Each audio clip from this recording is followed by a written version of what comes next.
Welcome to Tash Talks Soul. Hi and welcome back.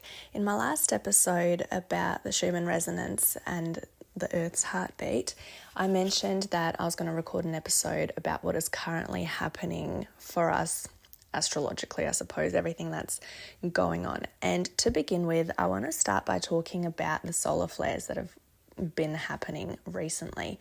So I don't know how much you guys keep up with the news on what is happening with our sun. You may have heard that there is a huge dark spot on the sun, or that the sun is releasing huge solar flares. And now I'm no scientist, full disclaimer, so feel free to comment if I'm not doing a good job of explaining it or if I'm getting something wrong. But supposedly the sun goes through an 11-year cycle, and we are approaching the peak of that, which is known as the solar maximum. So what this means is that the sun is ramping up its activity, and we can see more geomagnetic storms that are being triggered by plasma outbursts. These are known as coronal mass ejections. I hope I've pronounced that correctly. I usually see it as the acronym CMEs. And it can stuff up our electrical grids, GPS signals, it can drag satellites out of orbit, and it can also pose a radiation risk to the people that work in planes or work as astronauts. And it has quite a big effect on space weather. And so recently we have had quite a few solar flares happening. And most recently, so I think this was on Sunday, the 22nd of January, 2024, there was a pair of two very powerful solar flares that recently exploded almost at the same time from two different sunspots located in opposite hemispheres of our sun. So this is an extremely rare phenomenon. It's known as a sympathetic solar flare. And it had a combined power equivalent to an M5.1 magnitude flare, which is the second most powerful class of flare that the sun can produce. And what this does is it launches a wave of really high energy particles towards the Earth, which actually triggered a 30-minute radio blackout above Indonesia and some parts of Australia when it basically slammed into our planet's magnetic field.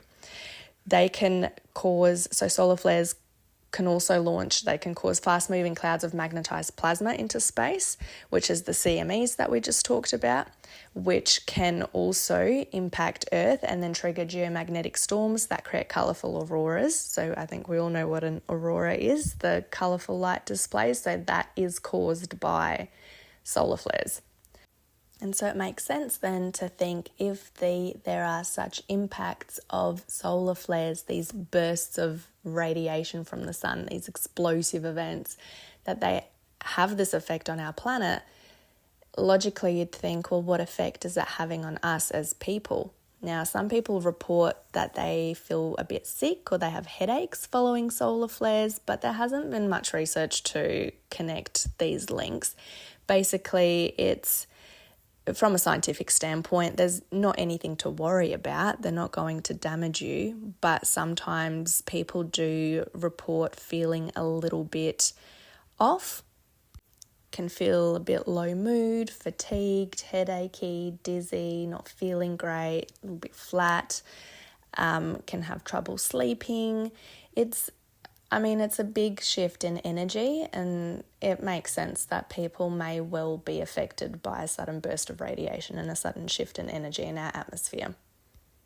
Particularly if humans have a personal electromagnetic field or an aura around us, then obviously it makes sense that shifts in the energy around us will also shift and affect our own personal energy and our own personal electromagnetic field.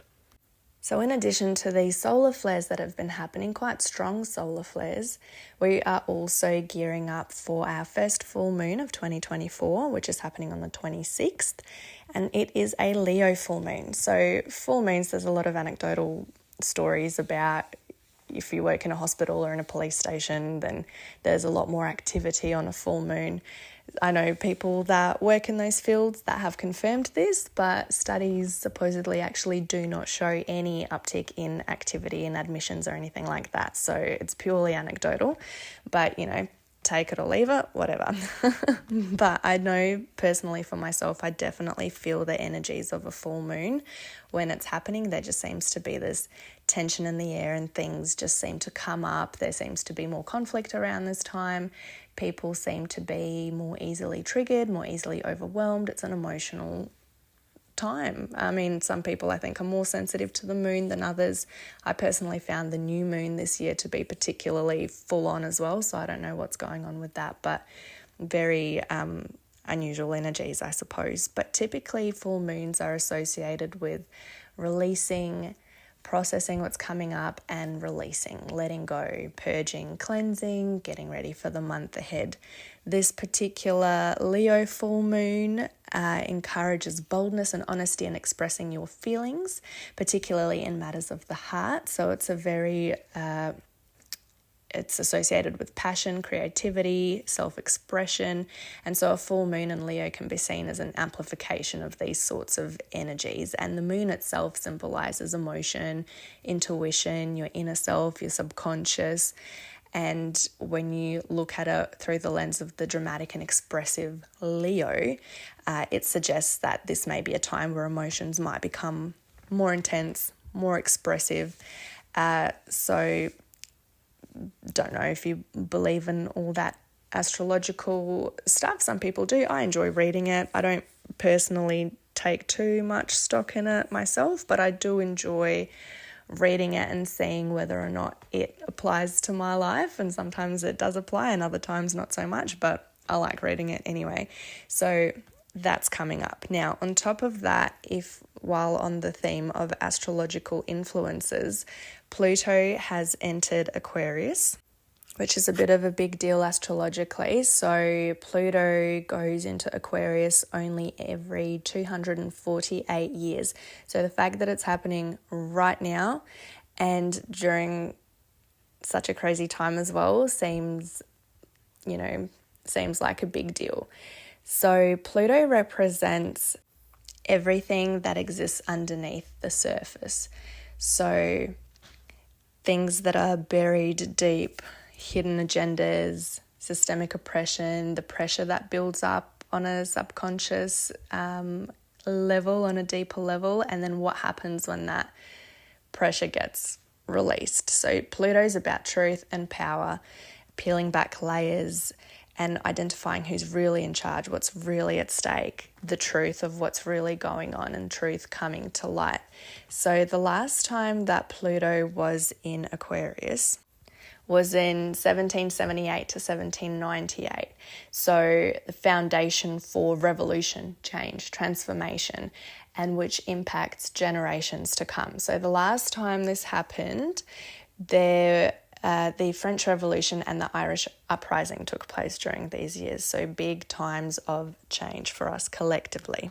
And so, lucky us, we're entering this period again, which is a bit wild to think about considering all of the changes and everything that's been coming up for us as a collective in probably since COVID, really. It's been a big time of change. So astrologically, Pluto entering Aquarius signals that there might be more things coming to light for us as a society and how we structure ourselves and how things work and how we organise ourselves and the truth that we accept about the structures that we live in.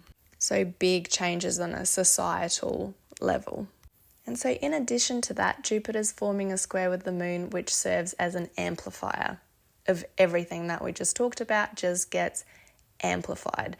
And so when you think about that, and whether you believe in it or not, I myself kind of believe in some of it, maybe not so much in all of it, but it serves to explain why we might be feeling a little bit funky. I know I myself have felt a lot of emotions that I have done my best to, I thought that I'd processed, but I realized that I probably have just repressed them. Things are coming up to the surface.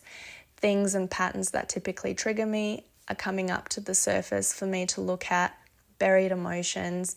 I've been feeling so flat, so tired, like all I want to do is rest. And the groups that I'm part of on Facebook, they're all saying, make sure you're looking after yourself at this time. Make sure you're resting, you're sleeping, make sure you're hydrating. Everything that's happening on an energetic level to us as a planet right now are huge shifts, huge energetic waves just hitting us one after the other. And so understandably, that's a lot for our bodies and our energetic systems to process. So we need to look after ourselves, make sure we're eating well, sleeping well, hydrating well, doing whatever we need to do to fill our cups. And so make of it what you will, but the message to look after ourselves never misses. So make sure you're doing that regardless of whether you believe in this or not. Make sure you're eating, sleeping, drinking water, and just looking after yourself. But if you do believe in this stuff, then yeah, that might explain why you've been feeling a bit funky. Make of it what you will, but look after yourselves and have a great day. Bye.